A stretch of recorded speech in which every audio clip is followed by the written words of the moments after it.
Hey friends, this is Mark Suroviec, host of the Workplace Solutions podcast, inviting you to discover the joy of work. All right, and we're here. How you doing, Rhonda? I'm good. How are you this morning, Mark? I'm good. A little distracted.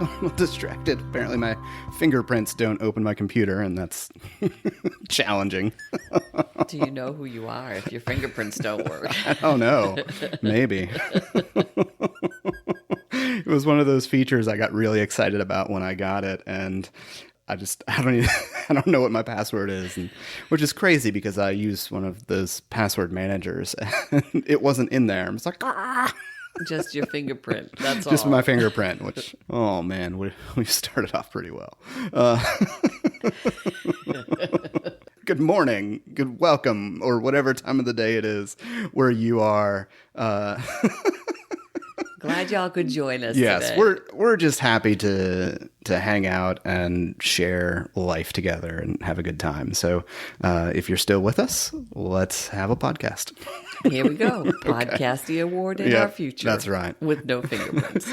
What is the title of the episode and what are we doing? We are talking about how do I build my team. Part 2. Part 2. Here we go.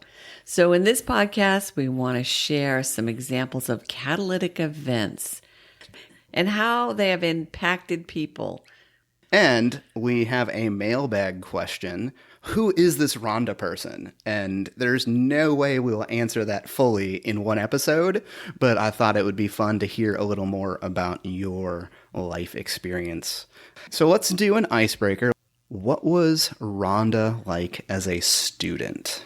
Oh, geez, that's so funny that you should just ask this question because I was having this conversation last week with someone and I said I was a very good student with some very big, can I use the word hellion? Yeah. Hellion characteristics. So yes, I was a good student. I was afraid not to be a good student, but I let all my other stuff explode into life. When you often hear people say, keep your kid in sports because that'll keep them under control. They had to keep me in sports. So Okay. I played basketball.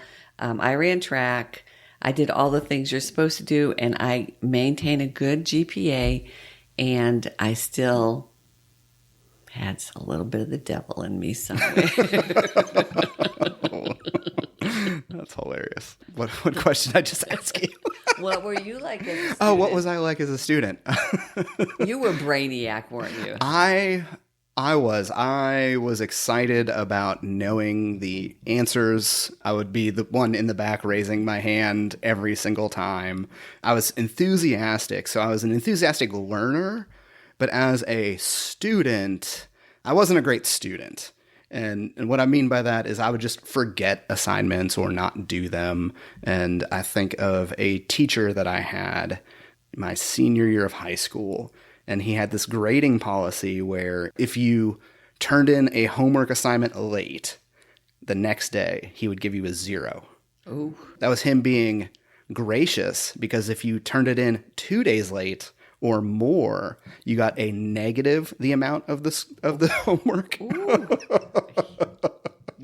And so I learned in order to avoid a negative score on my thing, I would forget to do something, and as he's going around collecting them, I did a third of the first problem. So I would get like 2 out of 50. But 2 out of 50 was better than negative 50.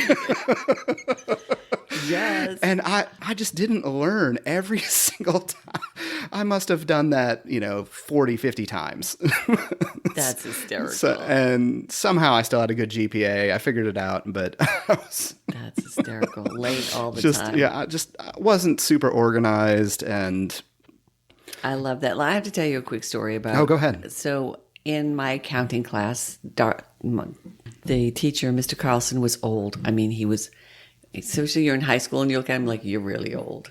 But he was like my best friend because I always made him laugh.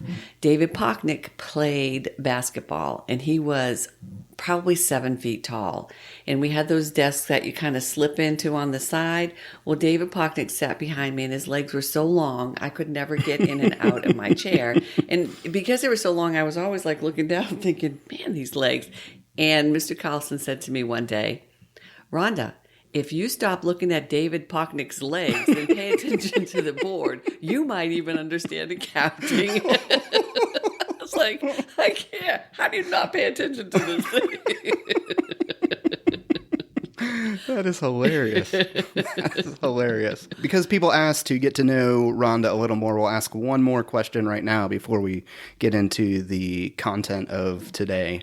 What is a professional experience or role that you had that really makes you good at what you do now? Yeah, so how did you get from high schooler staring at David Potnick's legs to this amazing, talented, gifted individual that we are chatting with today? Well, thank you for all those compliments. That was great. Really kind of set me up for, wow, how do I answer that one?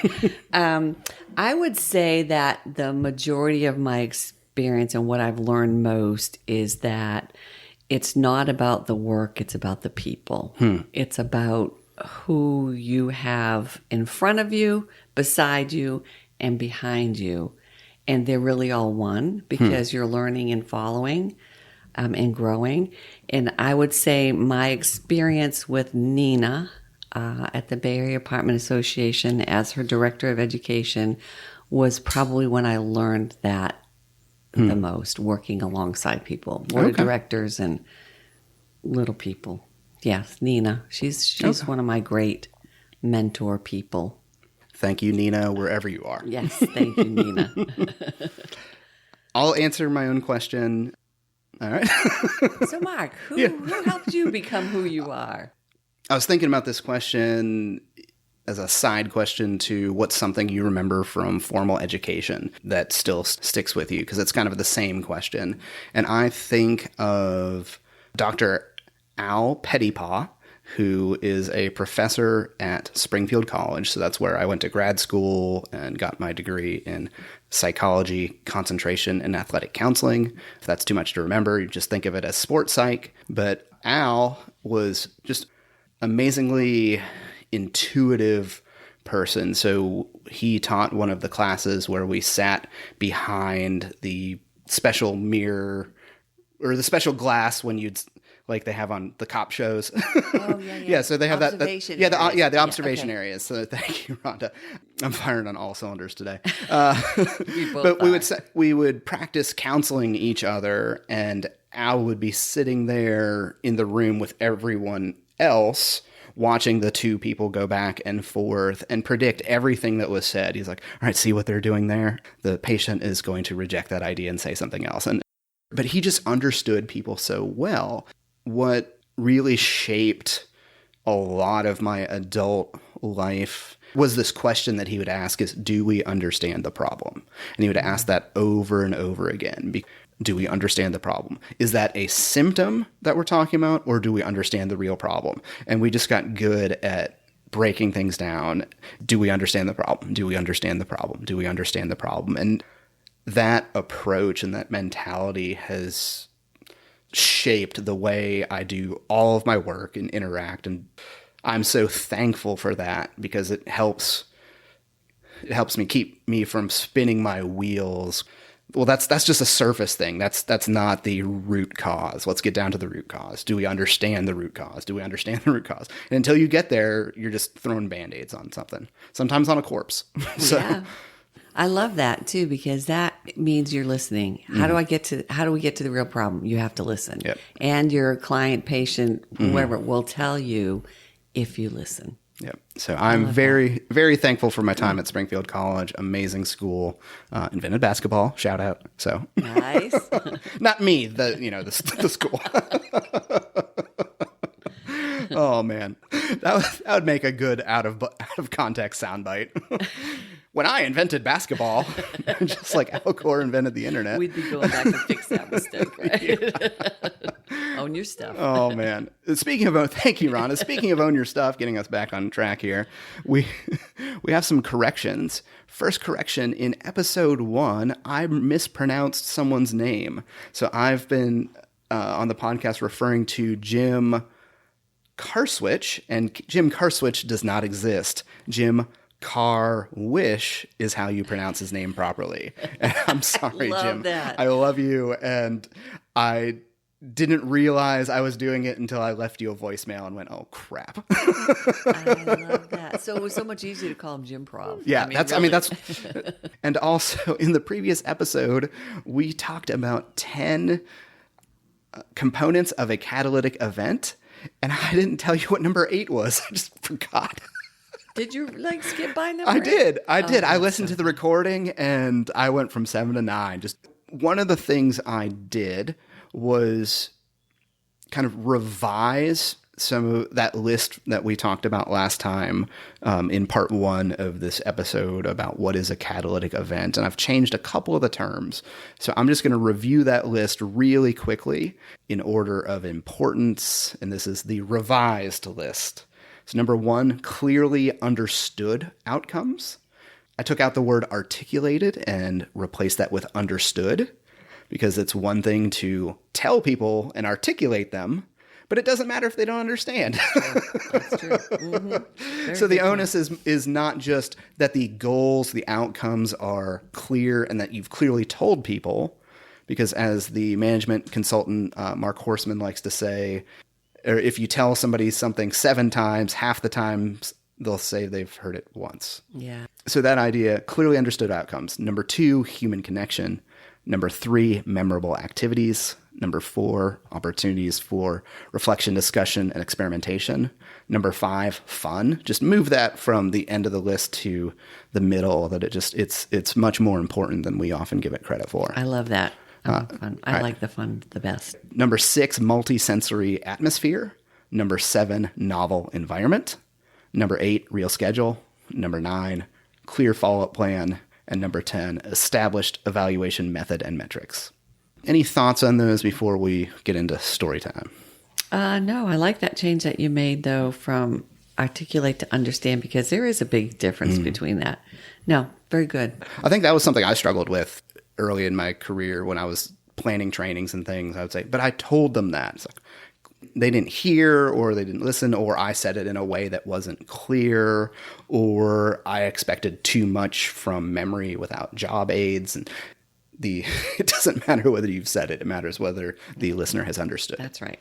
So Rhonda, just recap that story real quick. You don't have to retell the whole story. Yes. So yeah, we gathered some great moms out of the school system and brought them to a camp setting with their children, where they participated in planned activities, planned outcomes. I think I brought up one of them was, are you an eagle or a chicken?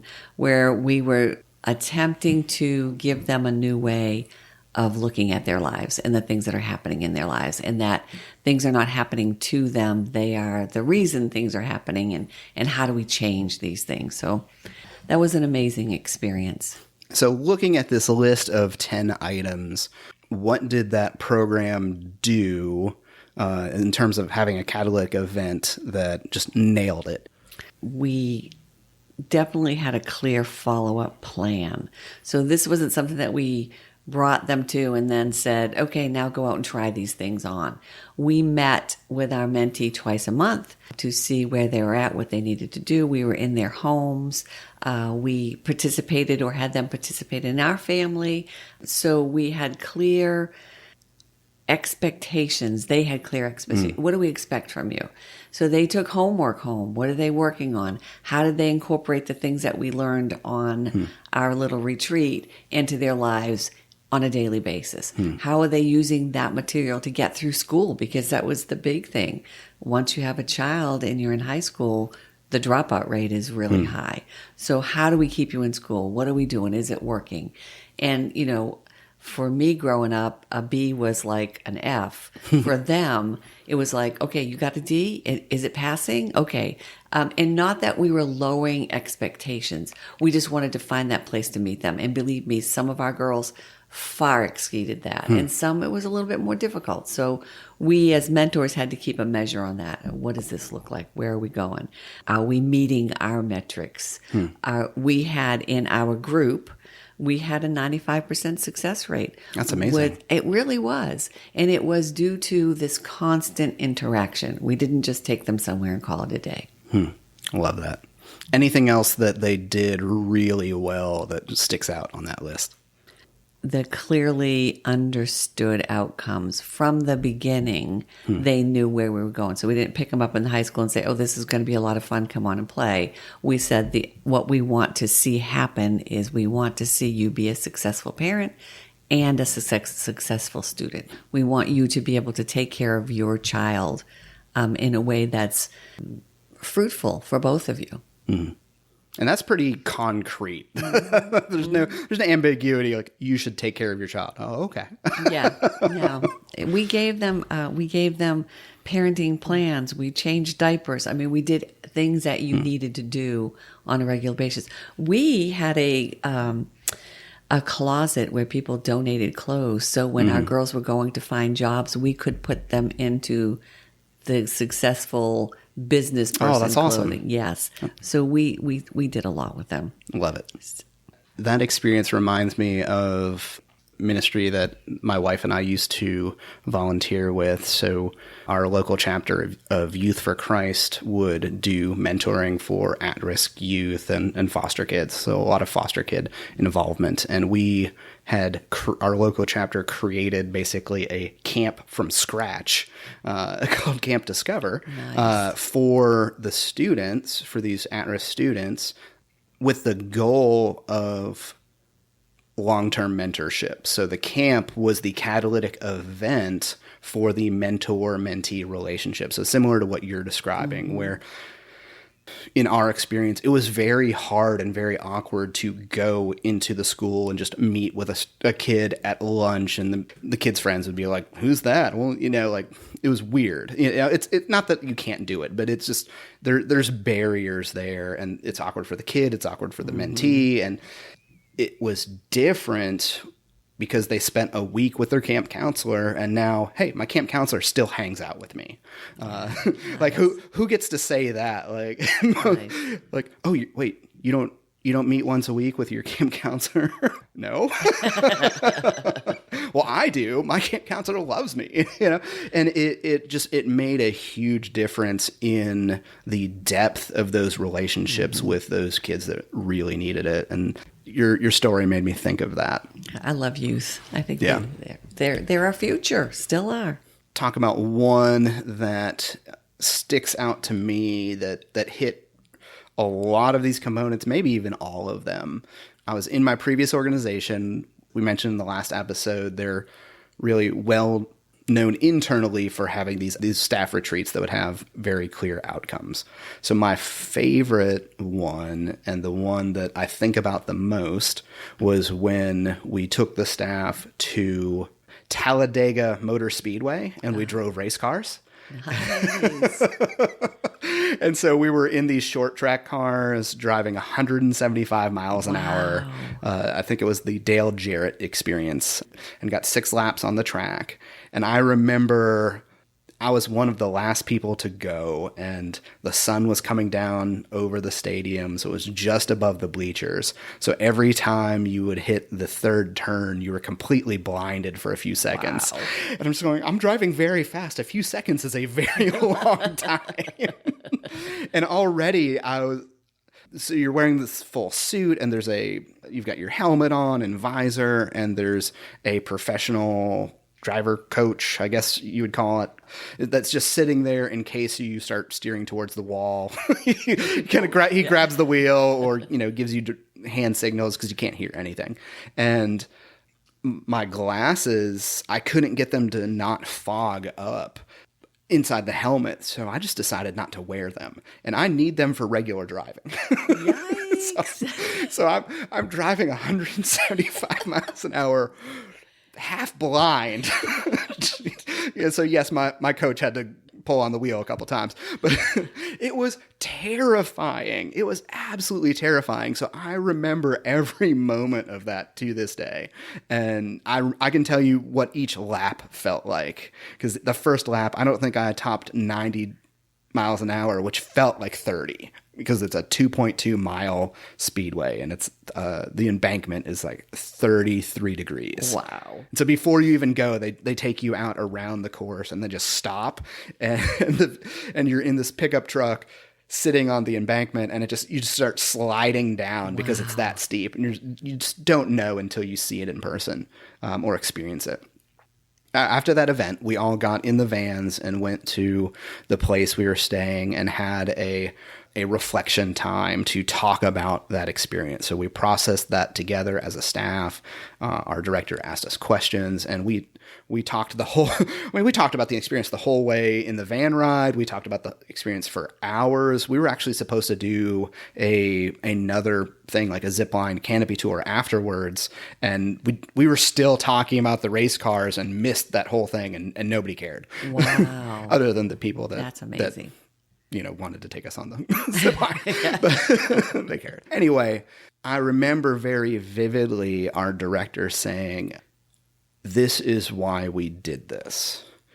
I want you to have empathy, because the zip line and the swing and the high ropes doesn't scare you anymore as a staff. Wow. I want you to remember what it feels like to be terrified by an experience that's outside of your norm, that's outside of your expertise. I'm very comfortable at height. I can sit at the top of the zipline platform all day and be fine." It worked. It absolutely worked. And it was just such a insightful thing on her part to say, we need empathy. You've forgotten what it's like to be scared. You've forgotten what it's like to be in the shoes of a 6th grade boy whose knees are knocking and just is stuck on the platform and won't budge. And I was so thankful for that. I love that, Mark. And I love the experience of stepping outside of your box, stepping outside of your... We ask people to do that in experiential living, learning and living all the time. So I love that. That was very insightful. Yeah. In that story, what of those 10 items did you hear? I heard that it's definitely a memorable activity because you're still talking about it. I love that. Definitely heard that. I think it's the multi-sensory atmosphere because everything was engaged. Fear, thrill, I might wet my pants. Everything was engaged there. Yeah, a novel environment. Who in your group had done that before? Nobody. Yeah, exactly. I see a lot of I like the follow-up too. Mm-hmm. She had a plan in mind. Mm-hmm. She didn't tell you necessarily what that was. The experience was there, and then the debrief brought that. This is what I had planned. This is what I thought you should know. So yeah, I think you hit on a lot of those. The human connection. What happens to you right now? How does that affect the people that you are directing every day?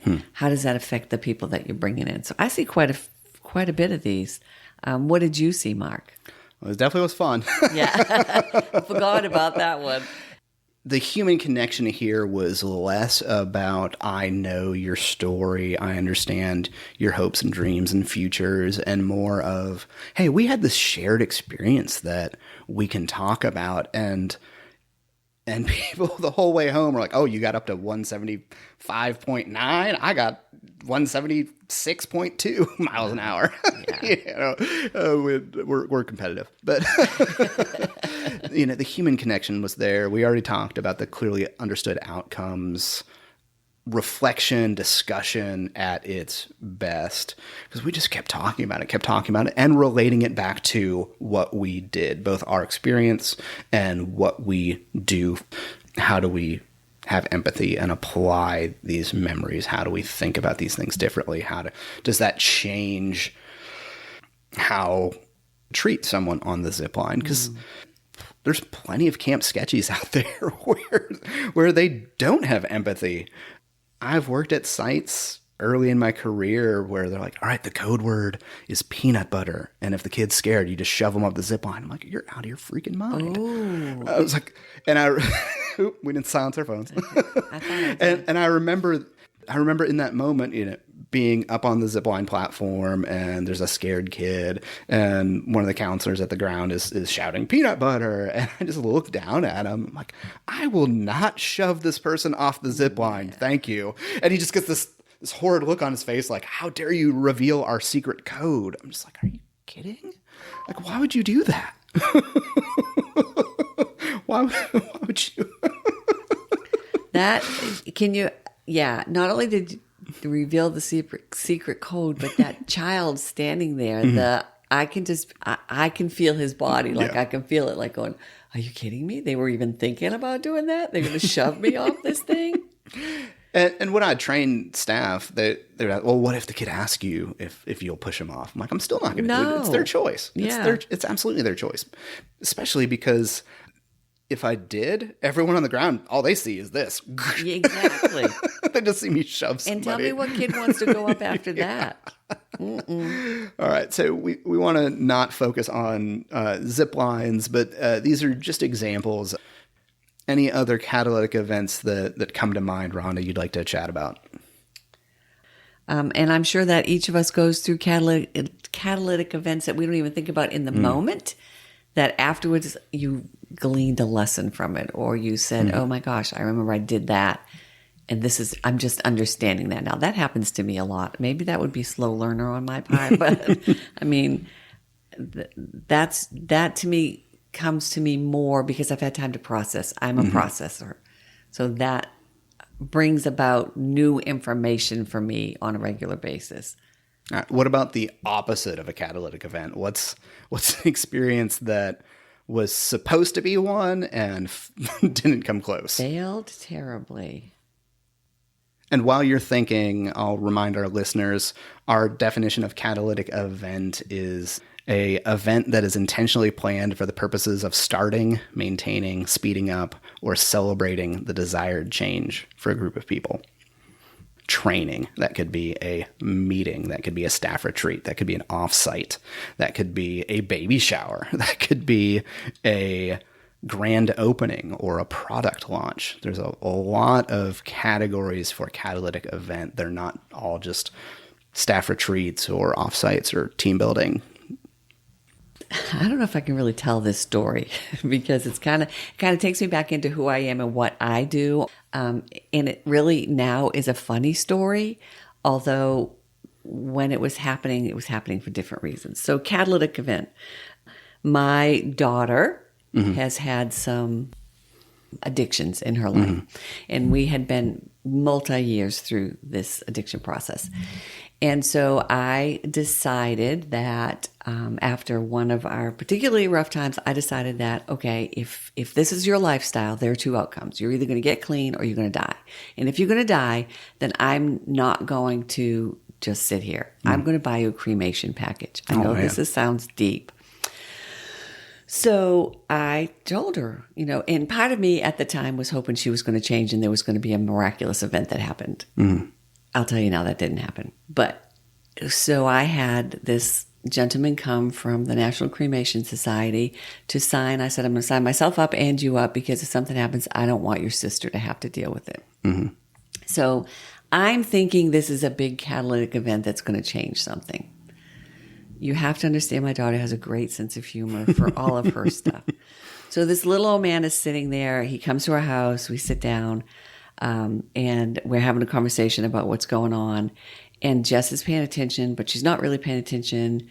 And she says, so what do I get out of this? And the guy kind of looks at her kind of funny, like, I don't think I've ever had a question asked of me like that before.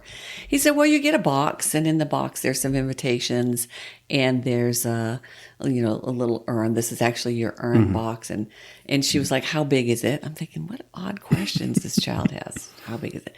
And she turns to me and she says, Mom, Well, this is kind of cool because if after they cremate me, I decide I want to sit on a couch or watch TV, I can make matchstick furniture for this thing. And I can have my ashes in with the matchstick furniture. So I have the opportunity to do things that I like to do. And that poor little guy, I thought he might die at the end of this game. And I'm just sitting there trying to keep my cool. So everything's said and done, and she now speaks. She's now cleaned this over, and she speaks at events and brings this story up as part of her plan. So the catalytic event that didn't work so well was that I thought, I'm going to scare her straight by getting an urn for her.